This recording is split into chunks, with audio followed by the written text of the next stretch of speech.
This is the flood control project done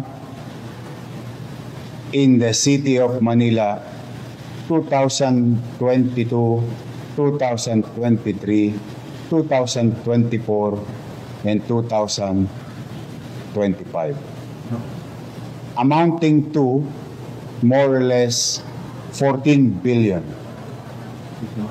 done in Manila.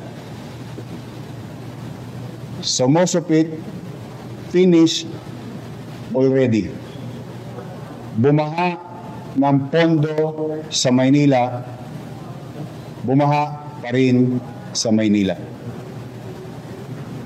Now, itong lahat ng ito ay walang permit sa lungsod. Yes, we are investigating them, and they are also being investigated by the Office of the President. But that is the thing of the past. Sad to say, ulitin ko, bumaha ng pondo sa flood control sa Maynila, amounting to 14 billion, and yet the people of Manila and those people studying, working, doing business, going in and out of Manila continue to suffer with the flooding. Gusto niyo malaman per district? Per district?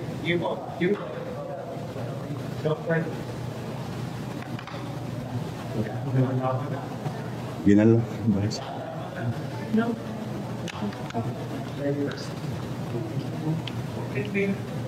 District 1, 3.4 billion. District 2, 2 billion and 59 million. District 3, 4.2 billion. District 4, 1.3 billion. District 5, 1.1 billion.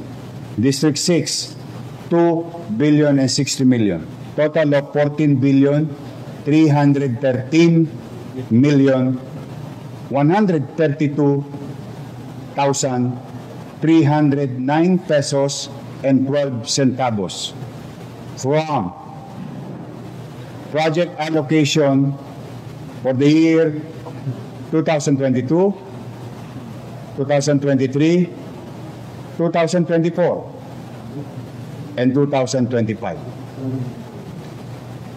At malamang sa hindi, kulang pa yan. Kasi ang lahat ng ito ay kinuha lang namin sa website ng Pangulo.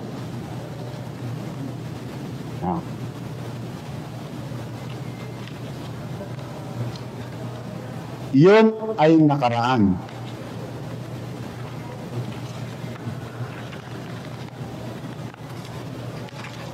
Ngayon may bago pa. 112 new ongoing projects without permit,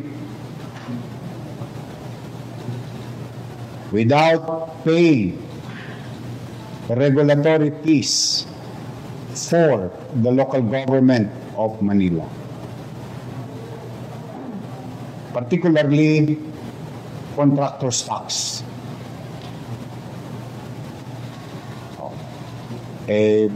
Pag ordinaryong tao nag-a-apply ng demolition permit, pag ordinaryong tao nagpursige, makaipon, papayos ang bahay, kumukuha ng building permit, and they pay regulatory fees like what you call contractor's tax under the Manila Tax Ordinance.